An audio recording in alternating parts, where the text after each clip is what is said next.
चुनाव, उत्तर प्रदेश में चुनाव हैं, पंजाब में चुनाव आने वाले हैं। क्या आपको लगता है कि ये इवेंट्स जो हैं वो सुपर स्प्रेडर बन सकती हैं? बिल्कुल सही। पहले मैं आपके पहले प्रश्न का जवाब दे देती हूँ कि आगे चलकर बच्चों में जो इन्फेक्शन है उसको लेकर अभी भी सरकार दो तरीके से सोच रही है। पहला ये कि बच्चों में जो इन्फेक्शन हुआ है कोविड का, वो इतना घातक नहीं रहा है जितना बड़ों के लिए रहा है। बच्चों की हॉस्पिटलाइजेशन नहीं हुई है, मौतें बहुत कम हैं, 2 पर मिलियन मौतें देखी गई हैं आंकड़ों के हिसाब से, जो बहुत कम नंबर देखा जा रहा है। लेकिन बच्चों की वैक्सीनेशन को लेकर इस वक्त भारत में कोई पॉलिसी नहीं है। कहीं ना कहीं जो पेरेंट्स हैं वो भी डरे हुए हैं, तो निश्चित तौर पर कई पेरेंट्स अभी तक अपने बच्चों को स्कूल नहीं भेज रहे हैं। ऑनलाइन क्लासेस जगह जगह पर चल रही हैं और कुछ बच्चे स्कूल जा रहे हैं।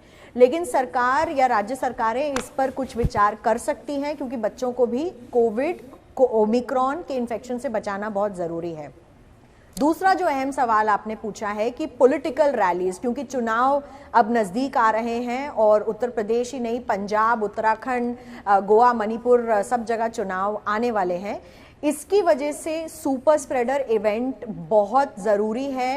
ये ध्यान रखना, सुपर स्प्रेडर इवेंट्स ये पॉलिटिकल रैलीज हो सकती हैं।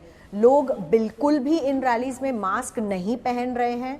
हमें ये नहीं पता है कि कौन वहाँ पर आ रहे हैं, उन्होंने वैक्सीन लगाई है या नहीं लगाई है। और सिर्फ वैक्सीन लगाने मात्र से इन्फेक्शन रुकता नहीं है, मास्क लगाना बहुत ज़रूरी है। और सोशल डिस्टेंसिंग का कोई भी तरीके से पालन नहीं किया जा रहा है।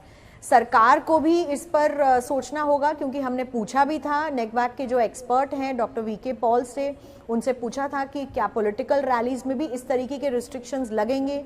जब हम ग्राउंड रिपोर्ट्स करते हैं सही, तो लोग कहते हैं कि आपने रेस्टोरेंट्स और होटल्स और पब्स वगैरह में तो रिस्ट्रिक्शन लगा दिया पार्टी का, लेकिन पॉलिटिकल रैलीज पर कुछ नहीं बोला जा रहा है। तो ये सारे सवाल हैं जो इस वक्त सरकार की ओर उठ रहे हैं, और इन सब सवालों के ऊपर सरकार को जवाब देना होगा। क्योंकि पिछली बारी भी हमने देखा था जब पश्चिम बंगाल में चुनाव थे और एक तरीके से उत्तराखंड में कुंभ भी चल रहा था।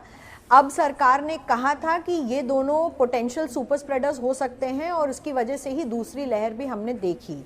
तो उससे सबक लेते हुए अब भी पॉलिटिकल रैलीज कैसे आगे जाएंगी, इस पर सरकार ने कोई डिसीजन नहीं लिया है। लेकिन आने वाले समय में सईद इस पर खासी ध्यान देना होगा और लोगों को मास्क ज़रूर पहनना होगा अगर पॉलिटिकल रैलीज में जा भी रहे हैं तो। लेकिन सरकार ने अभी तक ये सब चीज़ें जो हैं, मास गैदरिंग्स, पॉलिटिकल रैलीज के लिए रोकी नहीं है।